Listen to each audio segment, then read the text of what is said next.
بسم الله الرحمن الرحیم. دا هغه هیواد دی چې خلک کې له کلونو راهیسې د بهرنیو ځواکونو لورې په بېلابېلو نومونو وژل کیږي، په جماعتونو کې، په عبادتګزارو، په سړکونو کې، په مترزینو او عامو خلکو چاودنې کیږي او وژل کیږي. د دې خاورې په هر کنج کې د سر سړی که هغه ملتپال وي، که وطنپال او که اسلام پال وي، خو چې د پردو مزدور نه وي وژل شوی او لا وژل کیږي. خو له دې ټولو غمیزو سره بیا په دې جګړو او وژنو کې زموږ عام افغان ولس تر ټولو ډیره قرباني ورکړې او لا یې ورکوي، چې بیلګې یې د بهرنیو ځواکونو تازه هوایي بمبارۍ دي چې د هیواد په بېلابېلو سیمو کې کړي او عام خلک یې په نښه کړي. د بهرنیو ځواکونو په بمباریو او عام وژنو مو آن په خپلو رایو رامنځته شوی حکومت چپه خوله دی او له خولې یې د بهرنیو پر ضد او د خپل مظلوم ملت د حقونو د ملاتړ لپاره حتی یوه کلمه هم نه وځي. له حکومتي لوړپوړو چارواکو سره بیا نه د ملت، نه د خاورې او نه د افغانستان د راتلونکي غم شته، بلکې د خپلو جیبونو په ډکولو بوخت دي. بل پلو بیا ملت دی، ملت هم نور میسر شوی ځکه چا یې غږ وانه ورید او نه یې غوښتنې ومنل شوې. ملت د ماتم په کولو بوخت دی او دومره ځورول شوی چې په خپل هیواد کې مهاجر دي. لارې کوڅې مو له سوالګرو ډکې شوې او ویجاړۍ مو په مخدره توکو له روږدو کسانو. هاخوا بیا بهرنیان یا بهرني ځواکونه دي چې دلته یې د افغانانو په وینو خپله اقتصادي، نظامي او سیاسي ژرنده روانه ساتلې. دوی افغانانو ته د شاتو په نوم زهر راوړي، د سولې پر ځای یې جګړه راوړې، د امنیت پر ځای یې ناامنۍ او د هوساینې پر ځای یې فقر راوړی. خو بیا هم دوی وایي چې سوله او د افغانانو د هوساینې لپاره کار کوي او افغانستان له بدې راتلونکي ژغوري. اوس پوښتنه دا ده چې بهرنیان دلته څه غواړي او دلته څه روان دي؟ آیا په لوی لاس بهرني ځواکونه او په سر کې امریکا غواړي چې د سولې فرصتونه له منځه یوسي؟ د افغانستان په جګړه کې په رښتینې توګه څوک ملامت دي؟ هغه څوک چې جګړه یې پیل کړه که هغه څوک چې د دفاع په نوم یې راوتي دي؟ د دې افغان وژنو پړه په ټولیزه توګه په چا وړي؟ حکومت، امریکا او که ملګري او که طالبان؟ ولې حکومت او د حکومتي لوړپوړو چارواکي د بهرنیو ځواکونو په افغان وژنو او بدو کړنو پټه خوله دي؟ آیا د خپل منصب د لاسته ورکولو ویره لري او که د وژلو؟ سلام او درنښت، زه حنیف صافی یم، تاسو د خبرو تل خپرونې لیدونکي یاست. په بحث کې راسره میلمانه دي د سیاسي چارو شنونکی ښاغلی نصرت الله حقپال او ښاغلی محمد حسن حقیار چې دواړو ته ښه راغلاست وایم. ښاغلی حقیار، لومړۍ پوښتنه به تاسو څخه پیل کړو. دلته بهرنیان د څه په لټه کې دي په رښتینې توګه؟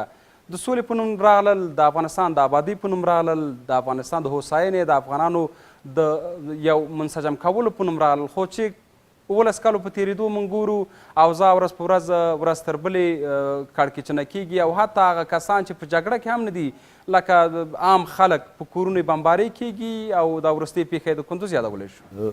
متاسفانه امریکایانو چې 14 کاله وړاندې د افغانستان دپاره یا افغانستان ته د راتګ دپاره کوم مهم ټکي عنوان کړي وو او کومې بهانې پیدا کړې وي، نن د 14 کاله په تېرېدو سره دا ثابته شوه چې دا خبرې هسې د افغانانو او د نړۍ تېرویسته وو.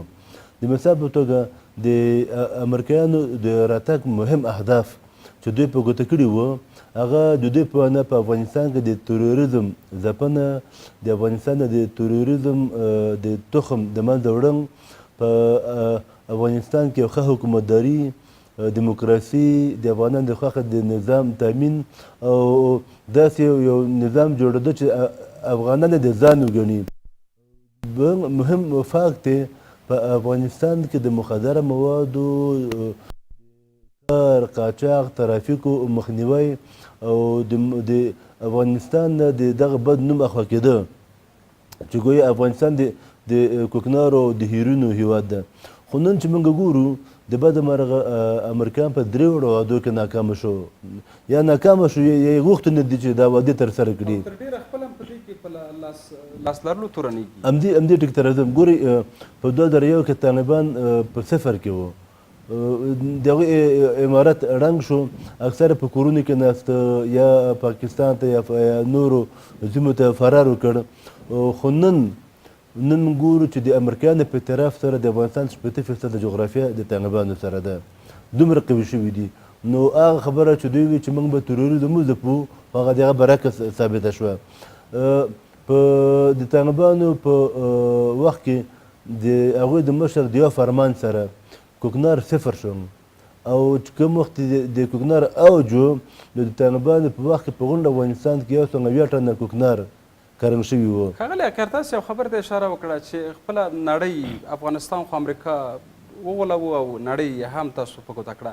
په نړۍ کې تر ډېره هیوادونو لکه د ناټو سازمان او ډېری لکه ملګرو ملتونو سازمان چې د نړۍ کې د ټولو هیوادونو غړي پکې شته دي، هغوی حتی د امریکا د کړنو په خلاف نه په عراق نه په سوریه او نه په افغانستان کې کوم چې هغه کارونه غیر بشري دي یا هغه کارونه چې د افغانانو یا د انسانانو په ضد دوی کړي لکه د اوسنۍ بمبارۍ، دوی خپل غږ نه پورته کوي. حتی حکومتونه هم لکه د افغانستان حکومت پټه خوله دی. ګورئ دا خو یو واقعیت ده چې امریکا د نړۍ په کچه باندې یو مهم او ځواکمن هیواد ده. دا یو واقعیت ده. د شوروي اتحاد د ماتې نه وروسته نړۍ یوه قطبي شوه، نړۍ د امریکا رحم و کرم ته پاتې شوه. نو هغوی د امریکایانو خوښې ته ګوري، د امریکایانو مزاج کوي، څه چې امریکایان وي هماغسې کوي. د بده مرګه ملګرو ملتونو د امنیت شورا او د بشر حقوقو ادارې او کنوانسیونونو دا هسې دغه دي افوا ده، د هسې بېځایه ټول د یو هېواد د سویریلاند او د یو هېواد په ګټه کېدای شي رایې وکړي. ډېره مننه ښاغلی راګرځم بېرته. ښاغلی اقبال، وروستۍ بمبارۍ د امریکا ګورو، هغې نه مخکې هم په تېرو کې د ښاغلي کرزي په وخت کې هم بمبارۍ وې چې بیا ولسمشر کرزی در حال چې خپله اجازه هم ورکړې خو بیا په وروستیو کې د بندېدو غوښتنه کوله. بیا هم امریکا در حال چې د افغانستان یو په رایو رامنځته شوی حکومت او رئیس جمهور و ښاغلی کرزی، د هغوی غوښتنو ته پام ونه کړ او بیا هم خپلې بمبارۍ کولې. په اوس کې ښاغلي اشرف غني ته څه پکار دي او حکومت ته څه پکار دي چې ګورو پټه خوله دي او د امریکا په کړنو او هغه کړنې چې د افغانانو پر ضد دي، دوی حتی د افغانانو د دفاع لپاره یو کلمه او یو جمله نه کاروي. خپله ولسمشر غني ته اوس څه پکار دي؟ بسم الله الرحمن الرحیم. صافی صاحب تاسو ته او حقیار صاحب ته قدرمنو لیدونکو ته سلامونه او نیکې هیلې. په دې چې تا پوښتنې ته لنډ لاس زه یو غواړم تفصیل دلته ولرم. هغه دا ده چې تاسو پوهیږئ امریکایان یا په ټوله کې ښکېلاګر ځواکونه دغه لړۍ د عام وژنو یا د ملکي خلکو د وژلو څه نوې او څه هغه وروستۍ خبره نه ده. تاسو پوهیږئ چې له 2-3 پیړیو را په دې خوا چې ښکېلاګر ځواکونه په اسلامي نړۍ کې په اصطلاح برلاسه شول او د دوی تر سیوري لاندې دلته نظامونه او حکومتونه رامنځته شول. له همغه ورځې نه بیا تر نن پورې نه یوازې په افغانستان کې په ټول اسلامي نړۍ کې په بېوزلو او کمزورو هیوادونو کې دغه مسلمان وژنه او د ملکي خلکو وژل یو په اصطلاح طبیعي سیر ده چې موږ یې طی کوو، تجربه کوو، شاهدان یو. دومه خبره دا ده چې کله په افغانستان کې چې امریکایان په 2001 کال کې راغلل نو هغوی له ځان سره سم یو څو کسان یا په اصطلاح یو فکر سره یو ځای راوړل چې هغه په اصطلاح سیکولریزم او ډیموکراتیک ارزښتونه وو.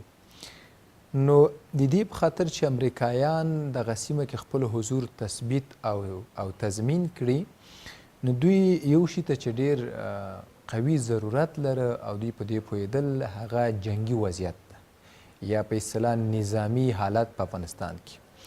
نو 2001 نه را په دې خوا بیا تر ننه چې همدا اوس موږ تاسو خبرې کوو، افغانستان د امریکایانو لپاره یو جنگي نظامی پروژه ده او دلته به جنگ او وژنې دوام لري په هر عنوان او په هر که تر هر نوم لاندې وي، که طالب وي، که عام خلک وي، که له یاده ونه باسئ. ګورئ صفی صاحب چې کله په یو سیمه کې د لویو قدرتونو یا د نړۍ د برلاسو هیوادونو سیاست دا وي چې باید دلته جنگ جاري وي، نو د جنگ د دوام او د جریان په خاطر باید تاسو یو څوک ولرئ چې چا سره موږ جنګ کوو، فلانکي سره موږ جنګ کوو.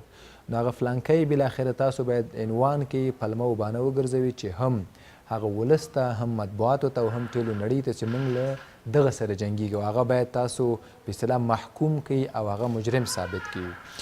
اوس امریکایانو لپاره افغانستان یو نظامی جنگي پروژه ده، دلته به د جنگ دوام وي او همدغه په خاطر ده چې هره ورځ نوې پلمې، نوې بهانې، نوې عنوانونه، نوې القاب رامنځته کیږي تر څو دغه جنګ جاري وي او د افغانستان خلک باید قرباني سي، ووژل سي. زه لا دا وایم دغه د چاردرې ولسوالۍ کې چې هغه 14 تنه دوی پرون ووژل چې 2 ښځې او 2-3 ماشومان پکې شامل وو، دا داسې نه ده چې امریکایان په دې نه پوهېږي، امریکایان په دې پوهېږي، امریکایان دا درک کوي، دا تشخیصوی سي چې څوک ملکیان دي څوک نظامیان دي.